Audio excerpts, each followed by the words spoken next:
Who's equating, beg your pardon, equating authority with a bigger role, right, in Dawah. Okay, let's hear for the second speaker for the proposition from NTU. This is Sister Raihan Muhammad Yusuf. Assalamualaikum warahmatullahi wabarakatuh. A very good morning to all of you, our respected judges, my dearest brothers and sisters. Ladies and gentlemen, let me just clarify. Youths do not necessarily have to be very young people or teenagers. They can be scholars who have graduated from madrasas, who are in a position, who have the ability to impart religious knowledge. Okay? Now, ladies and gentlemen, da'wah entails educating and informing others about Islam. It can be performed at any time and should be done at every opportunity. For example, if someone were to ask you why you wear the hijab or why you don't eat pork, that is a good opportunity for you to inform and educate him or her about Islam, to preach, to teach, to nurture. These are roles that we, the opposition, believe can be taken up by youth. They need to be paid up by people and not by bureaucratic organizations like religious authorities.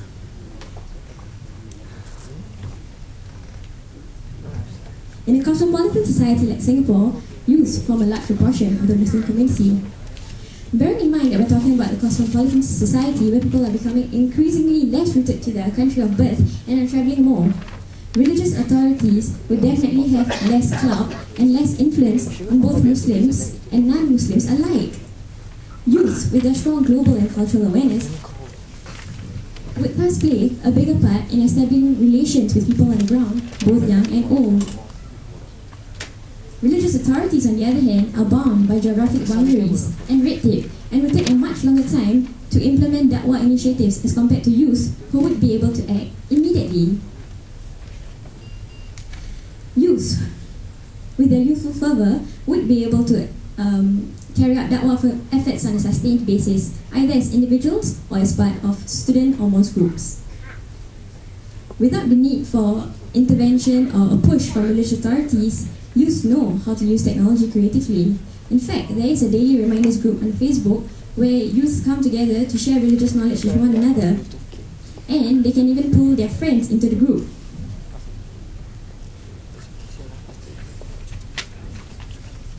Let me emphasize that da'wah requires a human touch. It cannot be solely done by a bureaucratic organization like a religious authority. Youth can provide this human touch. Religious authorities, as inanimate entities, won't be able to build as much rapport as youth can with the people on the ground. Youths have greater outreach due to their various engagements and participations with people from different walks of life over the course of their young lives or youthhood, and would thus be in a better position to do da'wah, whether to Muslims or to non-Muslims alike, by capitalizing on the connections that they have established.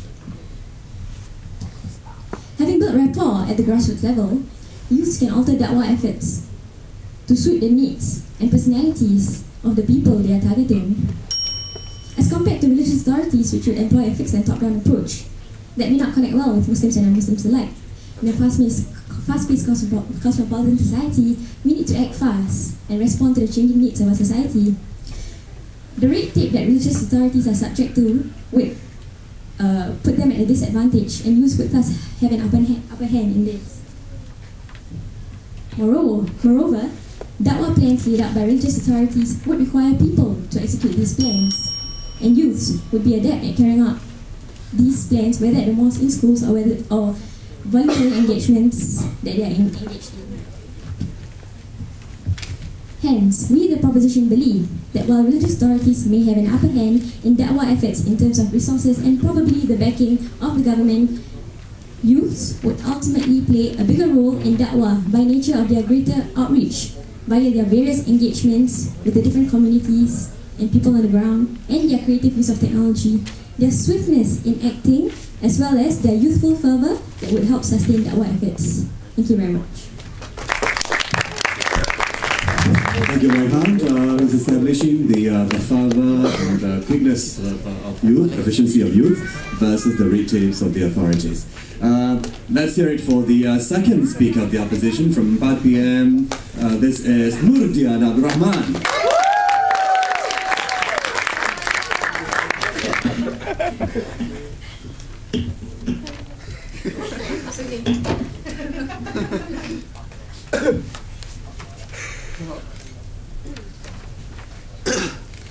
Ladies and gentlemen, firstly, the proposition is saying we do not deny that youths have the ability, the knowledge. However, can they convince these leaders? And does that mean that they have a bigger role?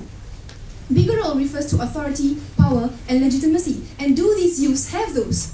Secondly, they say that youths can be individuals, but religious authority are as a whole, and this whole lot of religious authority will be able to influence, to carry out a bigger role to the community, to the society, as they are the expertise here.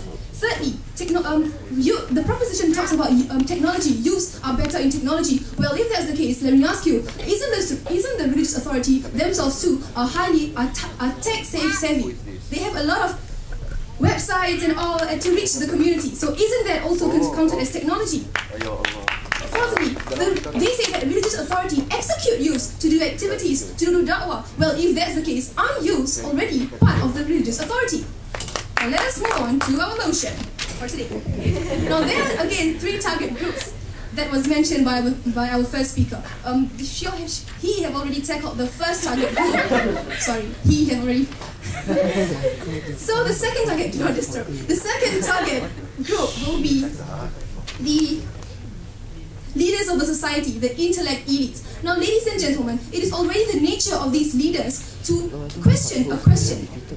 According to Synergetic Resources, Barbara White, speaker and trainer in personal and professional development, I quote, "A leader function in an orderly and purposeful manner in situation of uncertainty and think analytically and have closer inspection in an issue raised." Hence, ladies and gentlemen, these leaders who are the target groups of da'wah will question and analyze and scrutinize and look into each and every issues that are raised by those who want to do da'wah. And these leaders will have a deeper thought, a deeper thinking, and also they will analyze, they will clarify, they will have doubts on these questions, and they will be analyzing each and every questions that are raised by the da'wah people. And let me ask you, who will be able to convince, who have this knowledge behind their mind to actually answer and convince and face these leaders? We tell you, it is the religious authority. Why? Because they are able, they are credible, they are capable, they are very trustworthy, and they are very equipped with the knowledge. And hence, we say that religious authority have this knowledge and will be able to reach to the second target group, which is the leaders. We are not saying that youths lack capability. We are not saying that youths do not have the knowledge. We are not saying youths are unreliable. However, in this motion, we are supposed to compare who has a bigger role, whether it is the youth or whether it is the religious authority. And if I were to give 2 of this in the tray for you to choose to represent us in the religion, who will you choose? Will you get the youths to convince these leaders, or will you get the religious authorities to convince these leaders? Obviously, it shall be the religious authorities to convince these leaders. And ladies and gentlemen, sorry, I've got one more point. Also, by Dr. Zakir Naik, an international religious speaker and also the president of Islamic Research Foundation, have said that the requirements of da'wah are as follows: the specialization of different techniques, strategies, exposure, and training. And again, I ask you, who have all these 4 techniques, strategies, exposure, and training? We will say it is the religious authority. And when this religious authority are able to reach not only to the first target group, but also to the second target group of da'wah, we are saying that they will have a bigger role, as they have not only tackled the common people, but they have also tackled the second target group, which are the leaders, yes, the intellectuals, the elites. And therefore, this motion shall crumble, topple, roll down the stairs, and yes, be with us. Thank you.